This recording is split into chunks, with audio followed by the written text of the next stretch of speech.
Sekarang kita akan cara mengetahui password wifi orang tanpa menggunakan aplikasi apapun.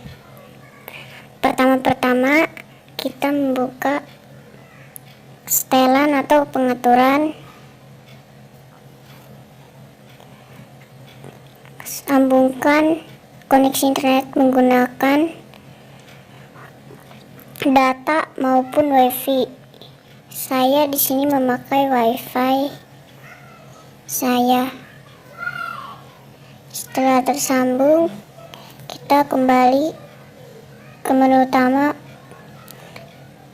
dan membuka Google Chrome. Setelah situ tulis 192.168.254. Buka sampai selesai. Di sini ada nama pengguna dan sandi. Nama penggunanya admin, passwordnya juga admin. Login. Setelah begini, perbesar dulu, pencet interface tube, lalu ke wireless.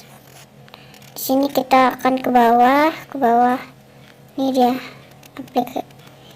dia set saya, SSID saya, dan di sini password saya.